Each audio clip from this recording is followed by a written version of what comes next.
In this example, I'm going to take some code, which I'll play right now, and show you how to save your frames and create video from it. There's a few ways that you can do this, and so I'll go over them step by step. This is just a sketch that kind of draws like a rainbow-like pattern, or I guess rainbow-like brush. It's just made of circles. If we look at the code, it's pretty straightforward. I'm using a sine function, so I have theta up at the top, and that's being incremented. I've changed a few things to look at first, or looking at the size. We want to think about where we want to put this video. If I want to make something for Instagram, which is at 1080 by 1080 square, I can work at 540 by 540, and then if I run the pixel density function and set it to 2, it should double the pixels to 1080. You could work at 1080 by 1080 if you wanted to, but I find that this is usually okay for me. Like I said, I changed the color mode to HSB to get this kind of rainbow-like look. Background is set to black, and you can see I've just mapped the color to be changing over time. I'm changing the hue on that, and then I have an ellipse that's being drawn at the mouse position, and the size of that ellipse is being changed by the sine function, and a quick increment here. So the first way that we can do this is by saving individual frames and then stitching them together. I'm going to comment this back in. What this does is save a frame every frame, and I want to keep that frame number in there, so I'm using these number signs here. I'm going to save it as a JPEG just because the files will be smaller. It's compressed, but you could save it as a TIFF, higher quality. You could save it as a PNG. There are some certain drawbacks around each of those things. So let's run this, and let's just make a quick little video. And you can see this is actually probably running a little bit slower than the actual sketch. So when you make your video, this might actually run a little bit faster. I think that's enough for me to work with. So yeah, sometimes I notice that this speed is a little bit different. I have a bunch of frames here from 1 to 89. What I like to do is put these into a folder. So maybe I'll call it frame or frames. And that's because if I run this again, they'll get overwritten unless I have them somewhere else. Okay, so I'm going to use one of the tools that comes with processing. If we go up to tools, there's something called Movie Maker. And this is a way to stitch those things together. And you can see TIFF will save more quickly in the sketch but require more disk.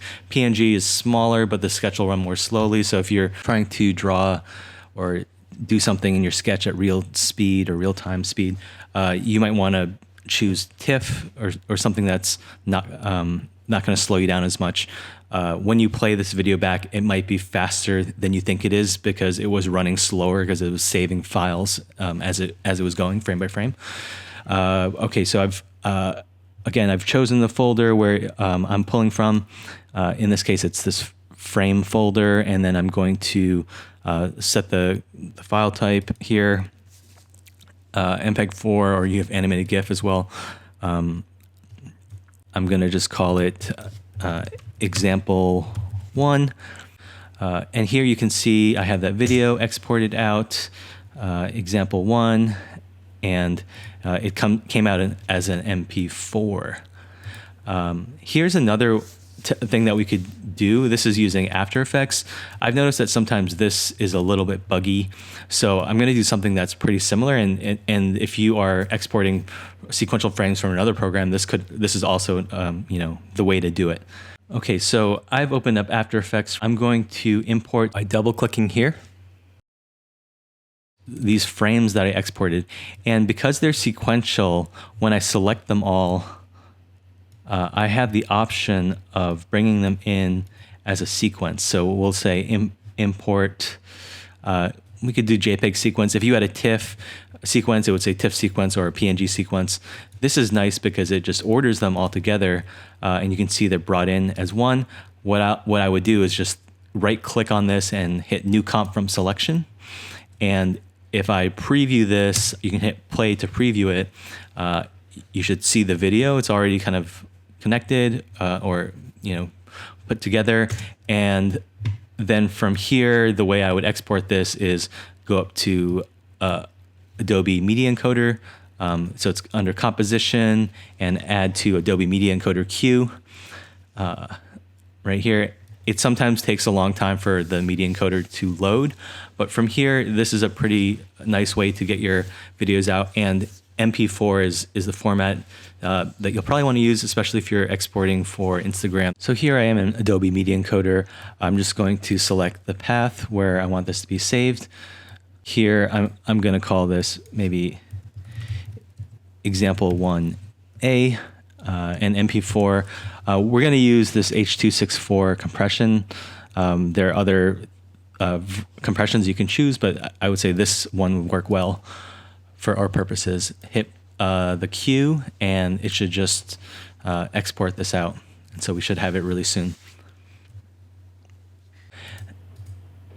And here you can see the video that we just exported, and again, this would be ready to go. We can go ahead and if you have an iPhone and you wanted to share this, you could AirDrop it or just send it in some other fashion. But this is a quick way to get your processing sketches into video form. Another way that we can save videos in processing is by using the video export library. Installing this takes a few steps to get it to work properly. I'm going to go through the steps to write the code and import the library right now. What you need to do is find the library. It's called Video Export, so you can search for it in your libraries. I've already got it installed, so I have it checked. But if you don't, you can install it from here. The way to see that that window is to go up to Sketch and Import Library and add the library. That's how you get to this window here. So I've already got that set up. What we need to do is then import the library. It comes down in our menu from here. So this is, you can see the library that's being imported. I'll just put that underneath this comment so it's clear. We need to create a video export object. And this is in the documentation for the library, but I'll have this code here for you to look at. You can look at examples typically of the different libraries. I believe that one is down here, and you can see some examples and see how to implement the code. But what I'm going to do is create that that object up there. There's a little bit of code that I'm going to copy in from another sketch. So you can see that code right here. This is kind of creating that new or initializing that new object. And then we're starting the movie. And then inside of the draw, after you've performed the actions you want to perform, we want to save frame. So instead of using this save frame function that we had before, we'll use the dot syntax, and we'll take that video export object and we'll run the save frame function on it. And when we run it this way, you should see we'll get a similar thing where I'm drawing. But the nice thing about this is that it does all the steps that we did in the previous example, but it kind of does them automatically. It will save this movie file, and it's already stitched. And you may want to just be careful, maybe change, if you like this, put it in a new folder, or maybe I'll call it example 2, change the name, because if you run this again, it would save over with that that file name. So let me run that one more time, and you'll see when it runs that new sketch, every time by default it saves it as processing -movie. And so if you're not careful, you could be rewriting or overwriting your files there. You'll see that this does use FFmpeg. So if you have that installed on your computer, that's great. I'm going to go over how you could install this if you don't have it installed. It's a little bit complicated, so I'm going to do it in a few steps, and I'm going to do it on a Mac. So in order to use the video export library, I'm going to need to install FFmpeg. You can go onto ffmpeg.org, and there's different ways to do this. I think you can look online and see which ways might suit you. There's one way that I think is a little bit easier than the others. It involves in order to install this program, we actually need to jump into terminal. FFmpeg is a command line tool. So what I like to do is use something called Homebrew, and it's just brew.sh. What you'll do is you'll go into your terminal and you can pretty much just take this, you can copy this part and jump into terminal. Okay, so you can open up terminal here and you can copy and paste that bit of code that I had earlier. It will ask you for your password in order to install this. I've already installed it, so I'm not going to go through all the steps, but once you do this and it gets installed, what you'll be able to do is use Homebrew to install FFmpeg. And what's nice about this, it's a little bit easier. You can just look for packages here. So I'm going to look for FFmpeg, and then what you would do is just copy and paste this bit of code, and you could paste it into your terminal, and then it would install that package right there. So that to me is a little bit easier than you can learn all these commands, and for terminal it's a little bit more complicated.